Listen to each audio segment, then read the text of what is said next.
Hey now, big world, it's KJ Cool here. Remember, this is the fake news where we do a little research. I mean, it's just our opinions, isn't it, guys? Gosh, let's go. This is a trigger warning for anyone that suffers from snowflake-itis. Hi, guys. Oh, the boogeyman. Shane Dawson's moved house. Look at it. Why would you move into a house that spooky? Man, this guy, I believe he has a bunch of spirits on his back that just party all the time. Because wherever he moves, they follow him. I'm not kidding. I didn't make this up. He says it. He said it on numerous occasions. Every house he moves to, there seems to be haunted. That's got to tell you something. I told him in my last video I made many months ago when he talked about the shadow man. I was like, dude, go to a priest and get exorcised. That's all you got left, because they follow you like they're just on a zip line straight to wherever you go. And I'm gonna prove it. This is the new house. Oh, look, they're all happy. Oh my God, it's beautiful. And then they've got a zip line that goes across this festy little pond. Wait till you see what happens. It is shocking. But I don't know why this guy constantly, like over the last 10 years, he goes, every house I've moved to is haunted. Shane, this is a bad idea. That's Ryland's mum saying, oh my God, I think he's gonna die. Because she also knows Shane carries the spirits. I'm not saying he is the devil or he is possessed. I'm just saying that he allows them to ride on the zip line on his back. And look, poor little Ryland's gonna get, well, you'll see. Whee! Boom!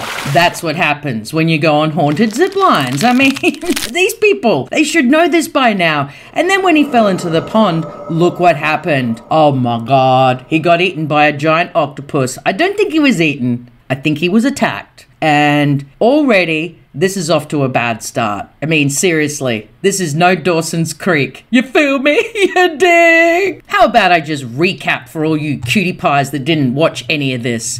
He has mentioned having a ghost or a spirit or an entity follow him for years. Let's look at what he has to say about it, you absolute weirdo.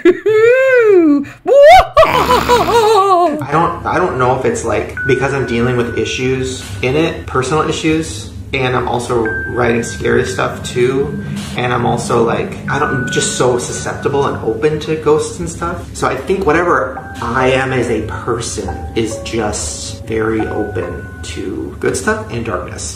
So yes, Shane, the spirits love you because you're so open. Oh, that's an interesting way to put it. What about that you just got a dark soul? You remember all that crap you had on YouTube for years?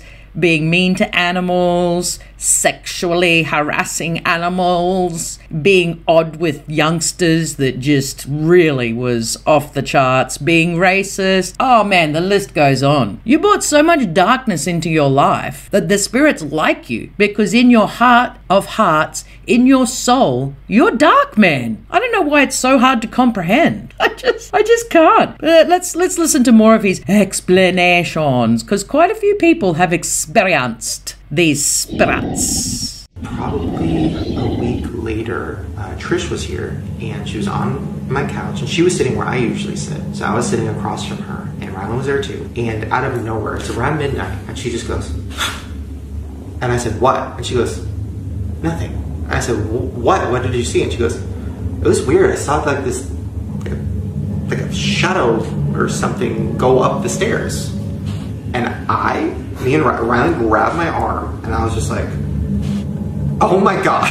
Because it's one thing for me to see things because I can just be like, I'm crazy. But it's another thing for another person to see something. And also Trish isn't one of those people that like, I mean, maybe in her videos or whatever, I don't know. But in real life, like she's not one of those people that would lie about something like that or just be like, oh my God, I think it's a demon. Like no, she was shook and it was real. Lol, did you just hear him say Trisha wouldn't lie about that? That's a good one. How do we know when Trisha's lying? Here's a question for the people watching. How do you know when Trisha is lying? I'm going to tell you. Her lips are moving. Boom! She is a compulsive liar. And apparently she's got 500 personalities. So who are you to believe? I don't know. Who's the truthful one? Who's the liar? Who's the nut job? Who is? My biggest question. Which personality is the chicken nugget? Stop it. This is a serious issue. Shane is haunted. Let's listen to who else has seen the spirit. His ex-cameraman, Andrew, who has left him and disowned him because he could also see the darkness. The darkness! Somebody was, as if like the window behind the shade was open or something, and somebody kind of like poked their hand so that you could like see it, kind of like an indentation almost, and then it like went up. It was like a very like, I don't know, it was like a fucking, how would you even explain that? I don't even, does that happen? I don't know. There's not like an air vent behind it, is it? No, the last time that happened was around the time I saw the shadow up there on the stairs. But it to me, it looked like somebody was behind the window and they pressed their hand up against it and the whole thing shook. I haven't been thinking about ghost stuff or anything like that, literally. It like caught my attention, and I kind of like looked over and I saw that it was like I don't even know how to explain it. It was in the same place, right next to the stairs that I've been seeing things go up and down. That was crazy. Now I'm like a little bit on edge. Well, there you go. Andrew Swecky saw it. Trish has seen it. Oh, God, I got chills too. Shame. Does he live in Castle Grayskull? I'm not too sure. But then his personal trainer, this hardcore lezo, she saw it.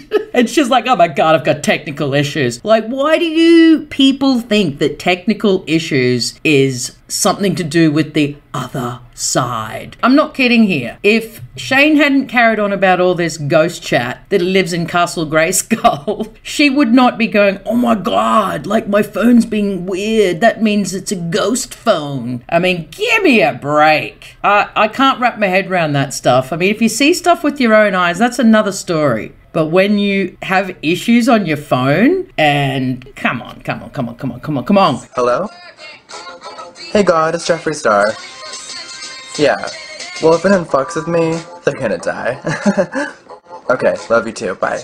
Jeffers was talking to God? Ah, no, it wasn't God. I saw who you're on the phone with, you trickster. See, Shane, you just need to find the Lord like Jeffers, and you'll be protected forever. Just white light the shit out of yourself. I mean, look at how much Jeffers has improved. He's now a yak farmer. You wouldn't read about it, would you? Oh, I'm so proud of him. He became a dark spirit into a very light spirit. So anyway, Shane in his new house had an alert for a cyclone, and he's locked out of his house. Oh my God, this is a full horror film. You wouldn't read about it. So once again, guess what? The spirit's down in his basement. Where do you go when there's a cyclone? In your basement. I'm gonna let my good old buddy Vincent Price explain what Shane's house is really like, and the basement, and the foul stench of corpses. Let it rip, my favorite ghoul, Mr. Vincent Price. Darkness falls across the land. The midnight hour is close at hand. Creatures crawl in search of blood to terrorize y'all's neighborhood. And whosoever shall be found without the soul for getting down will stand and face the hounds of hell and rot inside a corpse's shell. The foulest stench is in the air, the funk of 40,000 years. And grizzled ghouls from every tomb are closing in to seal your doom. And though you fight to stay alive, your body starts to shiver, for no mere mortal can resist the evil of the thriller.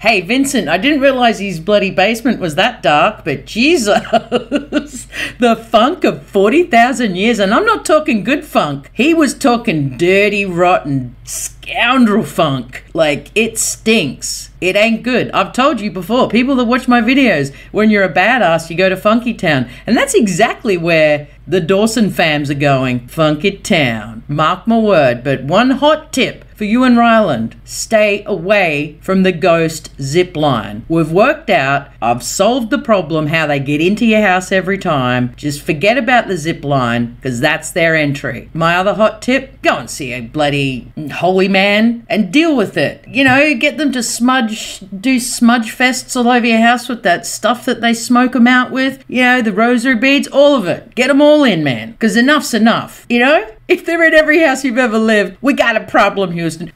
Houston, we got a problem. And, you know, Shane and Ryland, you just get wise. You go to church, yeah? And pray to all the gods. Pray to them all, man. Preach. Tabernacle. Church. Oh. Anyways, I love you guys. Thanks for watching. And remember, use all your jazzy little hands over all the jazzy little buttons, because you know it makes one little koala really, really happy. And if you sub, please let me know, because I want to send you 50 years of free good vibes. I mean, these days, that is a bloody bargain. Cheers, ballers.